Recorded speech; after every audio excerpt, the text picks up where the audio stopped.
Hello, everyone. Welcome to my presentation, which is going to be all about autophagy and fasting. I'm so excited to talk to you guys about these two topics today. And a little bit of background on me. I am a sport nutrition specialist. I am an author. I wrote a book called Keto Essentials, which is all about the science about keto, behind keto, and also has some of my favorite keto recipes in it. I host a podcast called Fast Keto, which is my favorite thing that I get to do every week. And it's called Fast Keto. It's in the top fitness and nutrition podcasts on iTunes. And several years ago, I created a program called the 20-Day Ketogenic Girl Challenge. And I've been running that for several years now.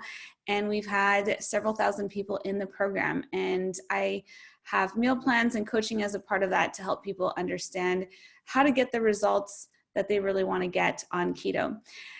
I fell in love with keto so much so that I went back to school 2 years ago at the University of Toronto, and I just completed a biomedical science program there.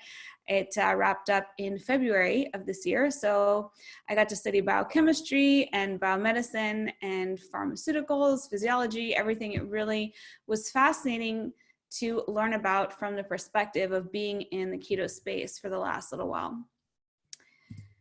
So today we're going to talk all about autophagy. You've probably heard about this word. We're going to talk all about how can I eat myself? I know that sounds really weird, but that's what autophagy is.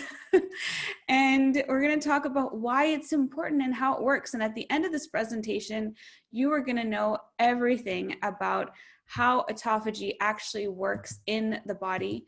And we are going to talk about what it is exactly, what the benefits are, why it's so important, and some tools on how we can maximize getting more autophagy. So this is sort of the hypothesis that I've been investigating in some of my research with regards to autophagy. And I just want to start here with you right before we go into what autophagy is. And I want to leave you with this question. And this question is, are the roots of modern disease all stemming from the suppression of autophagy in our body?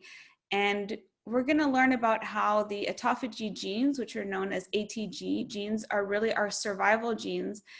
And my hypothesis is that our modern lifestyles of convenience and convenience food and convenience overall have really disrupted the natural cycles of cellular regeneration that we would have in the body.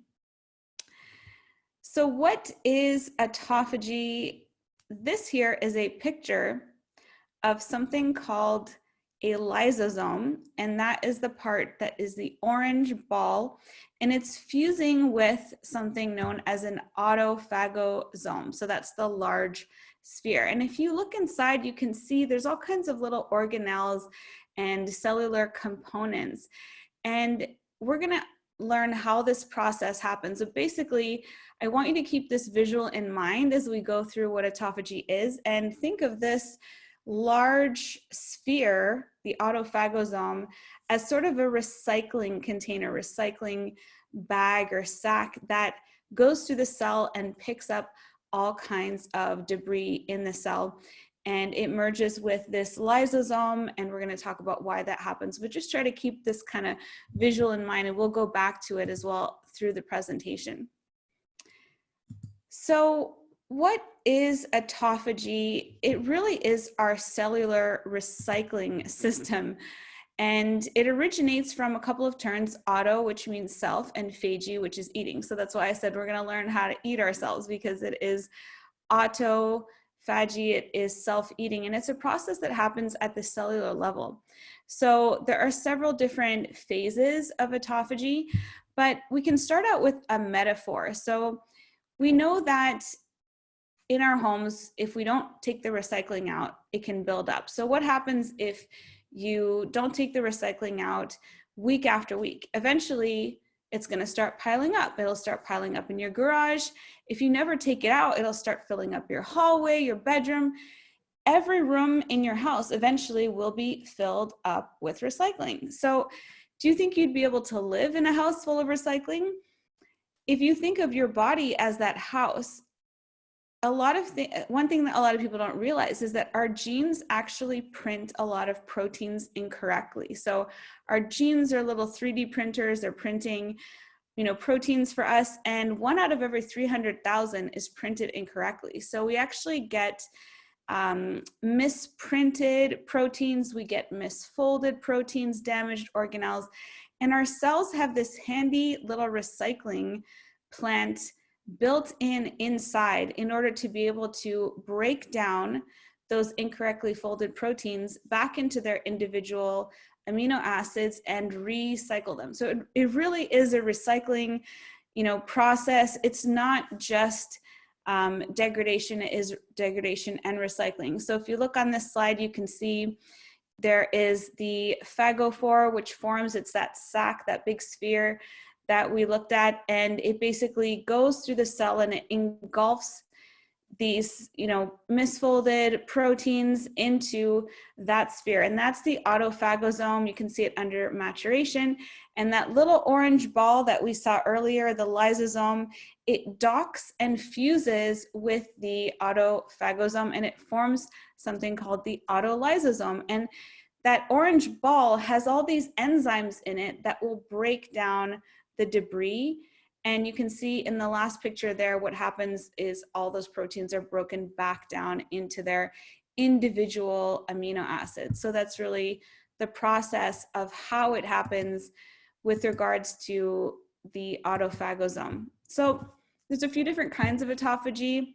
The one that we're really going to focus on is macroautophagy, but just so you know, there's also mitophagy, which has to do with our mitochondria, lipophagy, glycophagy. If you can imagine, it has to do with lipids and glycogen, microautophagy, and something called chaperone-mediated autophagy. And those are the different types, but the one we're going to focus on, and the one that we mostly, when we're talking about, we hear about autophagy, it mostly has to do with macroautophagy. So this is just a diagram again of what is happening in the cell. And you have these cytoplasmic proteins that need to be degraded and recycled. They form this autophagosome, and the lysosome merges with it in order to degrade it. And you can see a nice little graphic of it here. And it really is so amazing that this is happening at the cellular level.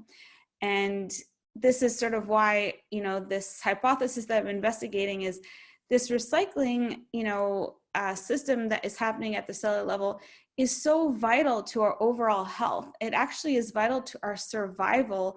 And there are many things that our modern lifestyles provide for us that prevent us from actually having this ongoing basal autophagy. So I want to mention a couple of important figures in the discovery of autophagy. A lot of people refer to Yoshinori Ohsumi, and we will talk about him, but the first Nobel laureate was actually Christian de Duve, and he observed that there were these little vesicles in the cell that were fusing with that orange ball, the lysosome, and that orange ball, the lysosome, is what he discovered, and he found that in that orange ball there were these, it was really, really rich in these digestive enzymes that could then merge and fuse with that autophagosome to break everything down and become the autolysosome. So he was the one who discovered this, and he got the Nobel Prize in 1974 for his discovery. And then Yoshinori Ohsumi, which you may have heard of, most likely have heard of if you have looked into autophagy before, but he received the Nobel Prize in 2016 because of his work on the mechanisms of autophagy. And what he did is he grew these mutant yeast cells, and they were missing these genes that had to do with survival during nutrient deprivation. And those genes actually turned out to be the autophagy genes. And there are about 30 of them altogether. So they are basically signaling, and the autophagy genes are what turn on this process. This slide has a whole lot of different pathways on it, but I have it here just to visualize some of the processes and the genes that are associated with autophagy. So now we're going to talk about protein synthesis and connect it back to Yoshinori Ohsumi. So one thing that a lot of people don't realize is that our bodies actually make 200 to 300 grams of protein per day. And the average person eats about 70 to 90 grams of protein in a day. So where do we get the rest of all of that protein in order to make our enzymes, to make our body tissue? The rest is actually obtained via something called protein turnover. And this is one of the things that Yoshinori Ohsumi discovered, is that protein turnover is this process where we are recycling proteins and breaking them down into individual amino acids in order to make use and obtain more protein. So our body is doing that in order for us to get as much protein as we need every day. We have this, that's why I refer to them as survival genes, is they really need to be there in order to provide enough protein for us, because at 70 to 90 grams of protein per day, the body needs more than that in order to really provide all of the building blocks that we need. So this is some research that was done on autophagy, and it examined the process of self-eating and basically how these proteins are recycled. And this is some of the work done here that showed some implications in different diseases and how autophagy plays a major role in neurodegeneration and cancer. And we'll talk about that a little bit more later in the presentation when we talk about some of the benefits. But this is one of the key concepts here, is that in the body, our cells are constantly printing proteins, and they print proteins from our DNA, which is basically the genetic code. It's our genetic blueprint, and proteins are like these little 3D printing machines in our cells. That's how I like to think of them. And they're constantly using the DNA, which is our genetic code, to print new proteins. And these proteins, they then become our enzymes, they become part of our tissue, muscle, bone. All of these things need to happen in order for us to be continuously printing proteins and using the DNA code to do that. But as I mentioned earlier, there are actually quite a few errors that happen in this process. You can see on the slide here that our genes are printing proteins, and there is an error rate that is higher than people realize, and our genes actually print proteins incorrectly in translation and transcription. And that's one of the reasons why we need to have autophagy ongoing all the time on a basal level. And so this little guy here is basically that 3D printing machine that I was mentioning, and it takes our DNA, our genetic code, and makes new proteins from it. And it happens inside something known as the ribosome in the cell. So the other big thing that you've probably heard of is DNA mutagens. So the other things that are being collected in the cell, that cellular debris that we talked about, it's not just the incorrectly printed proteins that our own cells are making, but it's also damaged organelles. And a lot of this is caused by environmental pollutants, DNA damage, and mutagens like UV radiation, cigarette smoke, pollution, infectious agent, even bacteria, chemicals in our food. There's a lot of environmental damage done to our proteins in the body. And this is what is cumulatively known as that cellular debris. And all of these different, pathogens, mutagens, all of these things need to be cleared. They need to be taken care of in the body, and they need to be removed by that autophagosome. And autophagy at a basal level needs to be happening in order to protect us. That's going back again to why they are survival genes. So now I'm going to go into the benefits of autophagy. And some of the benefits have been really, really well documented and researched. And that's probably why there's been so much buzz about autophagy, why you've heard some of the buzz about it, why it's gained so much in popularity, why, you may have, looked into fasting yourself, or someone may have.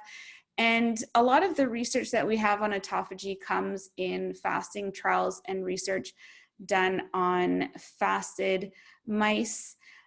Some of the benefits really have centered around longevity, life extension, lowered inflammation, lowered blood fats or blood lipids, increased synapse formation, stronger immunity, and benefits such as prevention of chronic disease. So in the recent years, autophagy has really become recognized as a crucial defense mechanism against malignancy, in infection, in neurodegenerative diseases. And studies have revealed a lot of the positive impacts of this lowered inflammation, improved synaptic formation.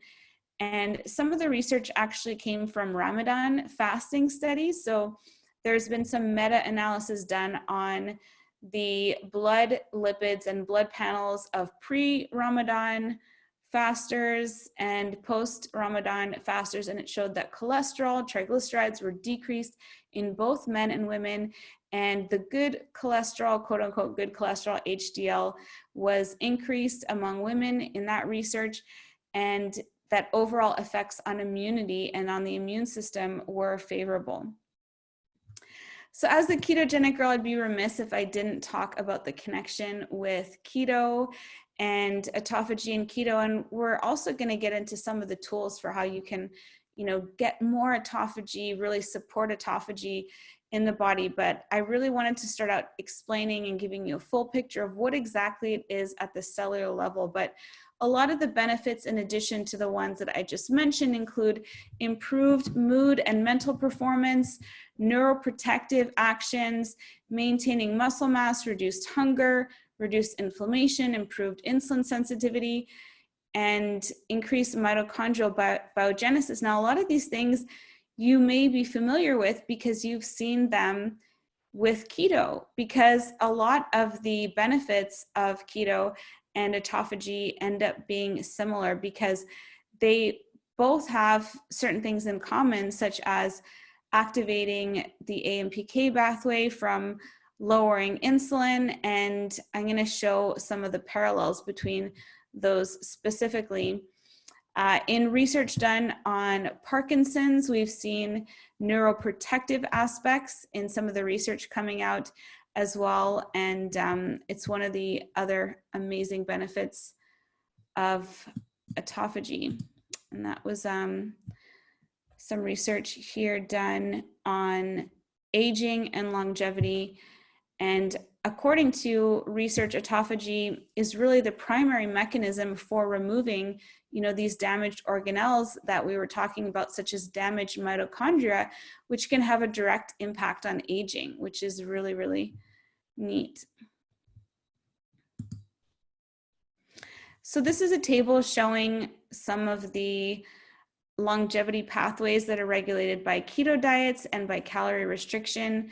And a lot of these are parallel to each other in fasting and keto. A lot of the same pathways are activated. So I mentioned lowered insulin levels, higher ketone levels, obviously IGF signaling in both cases goes down, AMPK in both cases goes up. So that means lowered mTOR, and mTOR really is sort of the activator of and controls whether autophagy happens or not in the body. So we're going to talk about that as well, and how keto and autophagy pair really well together. And it's not just the long-term fasting, but also ketogenic diets as well that mimic calorie restricted diets and fasting, as we can see from their effects on all of these pathways. So ketogenic diets mimic long-term fasting in the body, and they activate a lot of fasting pathways. It's one of the reasons that I love keto so much. And I often really encourage people, to go sort of the keto route over necessarily doing tons and tons of fasting all the time, because you can really get a lot of the same benefits just from keto, because they mimic long-term fasting, because you are controlling carbs. You have that carb restriction aspect, and you have lowered mTOR from eating a diet that's a little bit more moderated in protein, higher in fat. And that's one of the main reasons why they have some of the mimicking pathways. One other cool thing about ketones that I wanted to mention as well is that they are longevity signaling metabolites, and ketones are turning out to have a lot of similarities with lifespan extension, just like autophagy, and that's why they have quite a bit in common.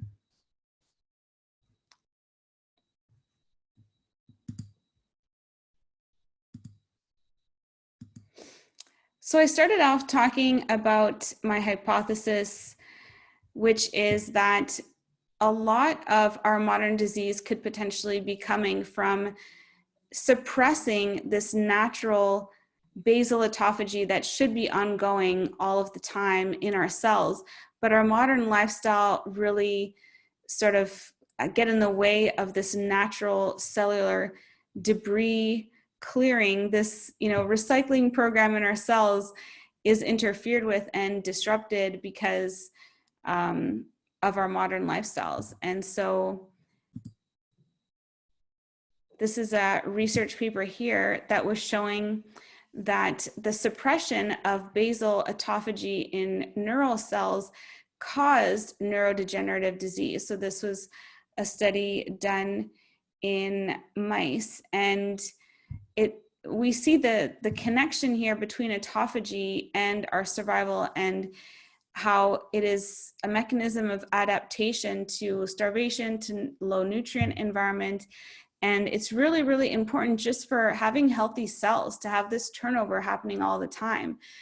But if that autophagy is suppressed, and it's suppressed because we're eating all the time throughout the day, and we are eating really high carb diets, so we're not able to activate, to lower insulin, to lower mTOR in order to trigger these autophagy genes, we're going to be suppressing that basal level of autophagy that needs to be ongoing in order to keep us healthy and extend our lifespan. So in some of that research, we saw that short-term fasting induced profound neural autophagy. So there was incredible neuroprotective benefits on the brain just from having this regular basal autophagy, and that a recent study showed that short-term food restriction actually induced a really dramatic upregulation of autophagy in something known as our Purkinje neurons. And this is actually, to our knowledge, the first demonstration that restricting food really led to neuronal autophagy. And it's such an important part of keeping our brains healthy and our neurons healthy. So this is why, when I was speaking about my hypothesis, it is supported by a lot of this research showing that disruption in this basal autophagy can lead to neural degeneration, and why there are so many incredible benefits for the brain as well when it comes to autophagy. So let's move over to talk about how autophagy is activated in the body and what the latest research is showing us. And one of the things that I want to mention, I think this is a little bit better known now, but when I was first doing this research, I really found that a lot of people conceived of autophagy as this on or off switch. So you either have autophagy on or it's off, and there's no real in between. But it's more of a spectrum, and it's more a spectrum going from dormant to very activated. So there is some basal autophagy that's going on most of the time, but you can really ramp it up. And that's really what people speak to when they talk about doing fasting for autophagy. And the research shows that there are certain periods of time required for fasting in order for that autophagy to really be revved. You really want to get a big dose of it. There's certain studies that have shown exactly how much time, and it all goes back to our transition between the fasted state and the fed state. So I mentioned how autophagy basically comes about when mTOR is suppressed. So mTOR is a pathway that's signaled when there's an abundance of nutrients around, when there's a lot of nutrition, a lot of, big abundance of nutrients, that is going to be signaling mTOR, and that will be suppressed during periods of food restriction, during fasting, where the AMPK pathways are activated. But as I mentioned with keto, we have a lot of similarities in that AMPK can also be activated as well and boost autophagy even if you're not fasting. But we're really going to talk about what we do have, which is the proven research on when the fasted state really activates, AMPK, and that comes necessarily from lowering the amount of nutrients. We have something called the fed state and the fasted state. And the fed state is also known as the absorptive state, and it occurs for about 4 to 5 hours following a meal.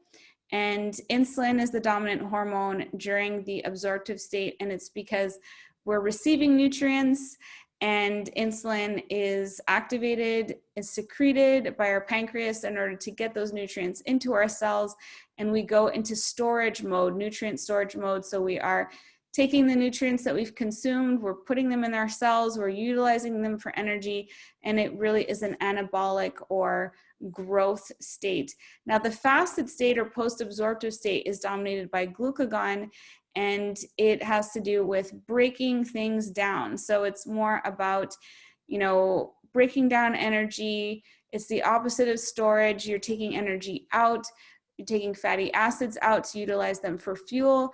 It's a catabolic state, and it is associated with metabolic health, but it's also associated with autophagy because it's going to be signaling AMPK.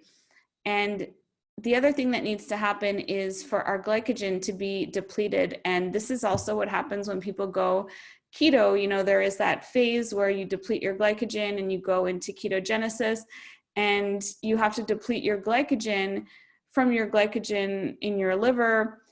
Basically, we have glycogen in our muscles as well, but you deplete that so that your body can make the switch over to burning fatty acids for fuel.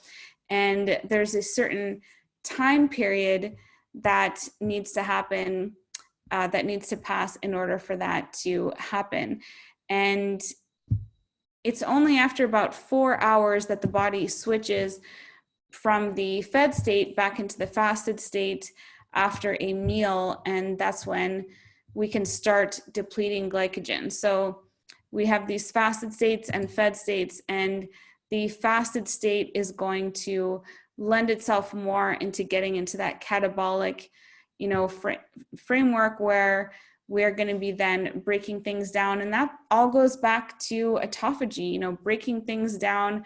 And that includes breaking down our proteins, using them in order to recycle those proteins, but also utilizing them for energy as well. So that's why fasting is really mostly implicated in when we talk about autophagy, and it's mostly what's been researched when we look into autophagy studies. So some of the research that we do have, it's very difficult to study autophagy in the body, and we can study it by these markers. So there's certain markers. There's one called ULK1, and we can track this marker and the increased expression of this marker. And there was this study here, which is up on the screen, where they saw that autophagy markers of ULK1, they were elevated after 72 hours of fasting. And this is really where they saw that autophagy marker elevate and increase.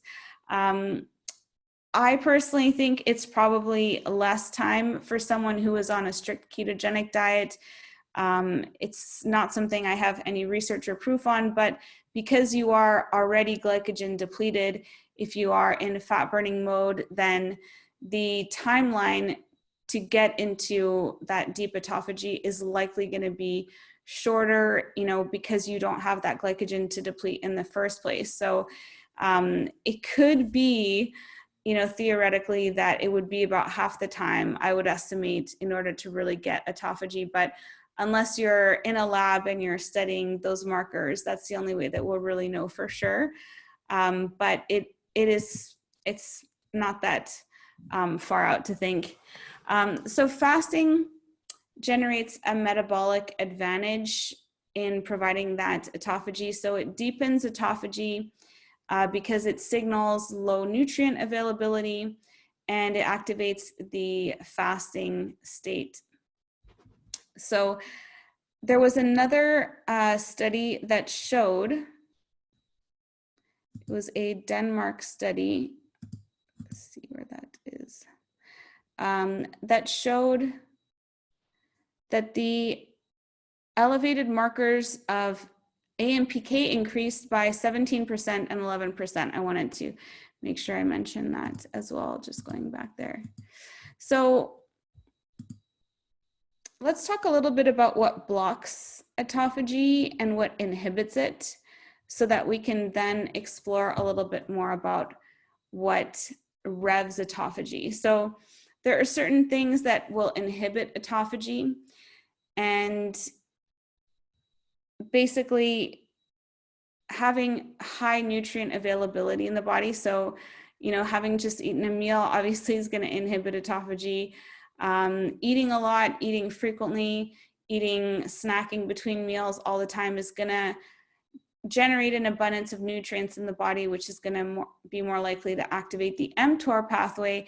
And when the mTOR pathway is activated, then autophagy will be suppressed. So, if you don't want to rev autophagy, you're in more of a growth phase, then naturally eating a lot and eating around the clock is going to generate that. But one of the main reasons that a lot of people don't experience much autophagy these days is because we spend most of our day in the fed state, because we've been told to eat frequent meals, to eat all throughout the day, eat as often as possible to rev our metabolism and speed up our metabolism. And so, what happens is, if you wake up in the morning and you have, your breakfast at 7 or 8 a.m., like most of us are conditioned to do, then you go into the, fed state for 4 to 5 hours. And then 4 to 5 hours later, when you're just about to go into the fasted state, what happens? We eat lunch at 12 p.m. And so then we go back into the fed state. And then 4 to 5 hours later, if you haven't had a snack in between noon and 5 p.m., you have another meal, you go back into the fed state. And this is without any snacks. Most of us eating a standard American diet are snacking between breakfast and lunch, or between lunch and dinner. And the same goes for after dinner, maybe even having a snack before bed. And so we spend the majority of our waking hours in the fed state. And this means that we only really go into that fasted or absorptive state, post-absorptive state, in the middle of the night for a few hours, and it really isn't that long. So there is some autophagy, there is some cellular recycling that's going to be happening, but it's very, very minimal. And it really goes back to our modern lifestyles and the convenience that we have all the time with access to food, very convenient access to food, that suppresses autophagy. So we're going to talk a little bit about some of the tools that we can utilize to activate autophagy more. And, we covered what autophagy is, what the benefits are, what the research is showing about it, and some of that can provide some insight into how we can foster and support more autophagy within our own bodies and in our lifestyle. So the first one is integrating intermittent fasting and time-restricted eating. Many people in the keto space already do this. but having a minimum of sort of a 16-8 fasting window with an 8-hour eating window is really going to help boost some of that basal autophagy. And we're not talking about revving it, as high as it possibly can be, but spending more time throughout the day when you are in that fasted state. I find that, one of the best ways to do that is just pushing back your first meal, later into the day, so that you can extend that fasting period that you have from when you had your last meal, until sort of late morning or midday. If your goal is to generate more autophagy, activate AMPK more, and inactivate mTOR. And so having a minimum of a 16-8, which, many people who do keto, end up finding themselves at, if you're brand new to keto, having, even starting with like an 18 or a 14-hour fasting, 14 hours of fasting per day, but moving towards 16, maybe moving towards 18 hours eventually, it will get easier and easier to do. And if that's one of your goals, you don't have to be doing extended fasts all the time and, restricting yourself from eating all the time. If you just don't eat between your meals and you eat 2 meals a day, it's over 140 hours a week that you are not eating. You're just naturally not in that, state of being fed all the time, not in that fed state all the time. And it's really going to help support that natural cleansing and clearing of cellular debris. So I mentioned keto diets quite a bit in my presentation, and the reason for that being that they lower mTOR because there's less insulin from carbs. So insulin really triggers mTOR, which is, this growth pathway, this anabolic pathway, and mTOR really is that main mechanism that we talked about when it comes to autophagy, because it signals high nutrient availability. And so you can see how insulin and mTOR would both kind of be attached in that way, that they would both lower, mTOR would necessarily lower if insulin is low, and vice versa. So when we decrease our carb intake, especially processed and refined carbs, which can spike insulin a lot, when we decrease insulin, we lower mTOR. And all of this is just done through really controlling starches. And starches are, long polymer chains of glucose, lots of sugars that are strung together. And just controlling our carb intake can do so much to lower insulin and therefore lower mTOR. As someone who's on a traditional therapeutic diet, keto diet, will actually see very, very low mTOR and very low insulin, because protein is moderated to controlled as well as carbs, and fats, are higher and they don't really stimulate as much insulin as carbohydrates do.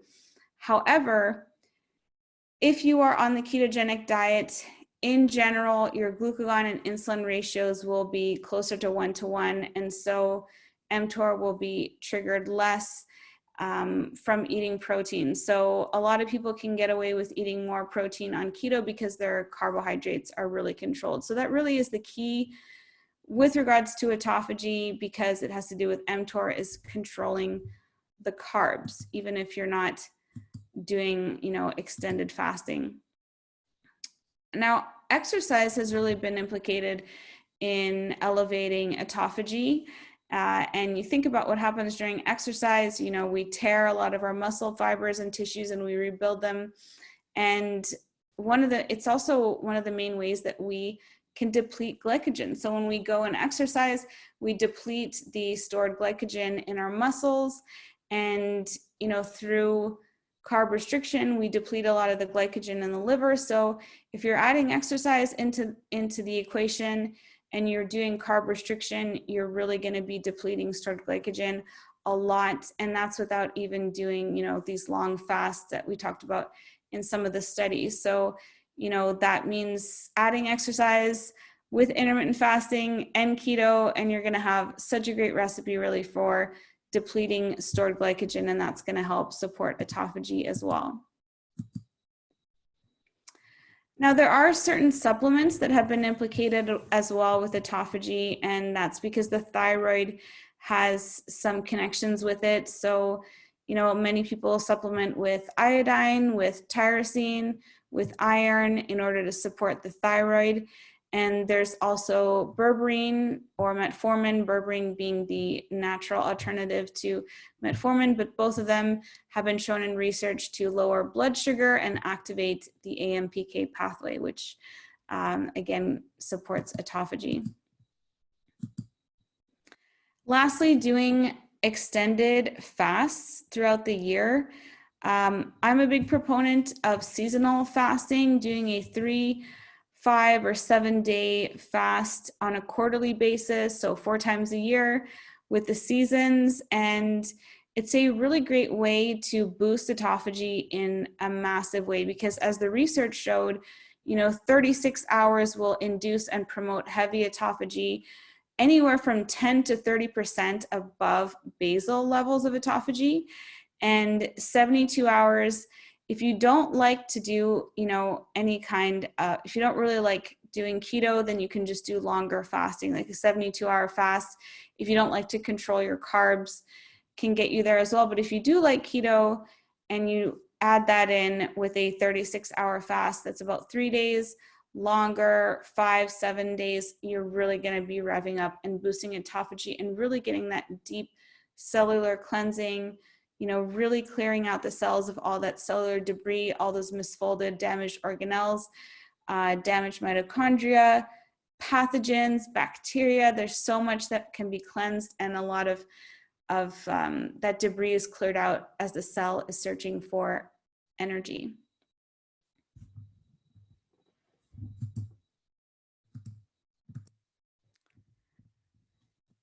So today we covered what autophagy is. We covered a lot of ground in this session on Autophagy 101, and we talked about what exactly autophagy is, how it's activated, what inhibits it, what some of the main benefits are that have been proven in the science and in the research, and what are some of the ways that we can really boost the autophagy for vital and optimal health, and some of the tools and strategies that can help boost it. And I really think, you know, this question that we started off with is, you know, are the roots of modern disease linked with just the suppression of autophagy?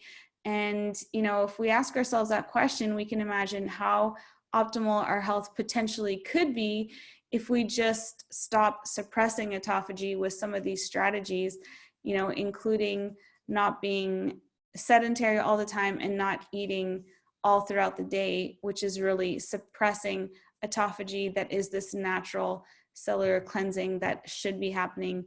And we could probably see quite a bit of vitality and boost to our health as a society, you know, if we just stop suppressing autophagy.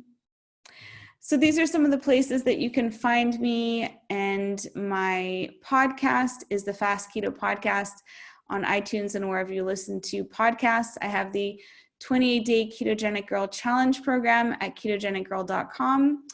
And my book, which is Keto Essentials, is on Amazon and available at bookstores. If you want to get in touch with me, you can also go to ketogenicgirl.com, and I have a free ebook there which talks about how to reset your body and prepare it for keto, and also has some more tips on keto there. So thank you so much for joining me today for this deep dive on autophagy. I hope you enjoyed it. Hope you got some great takeaways from it, and be sure to head over to Instagram or social media. Let me know if you caught my presentation, if it set up any insights for you or light bulb moments. I would love to hear from you. So thank you so much for being here and for watching.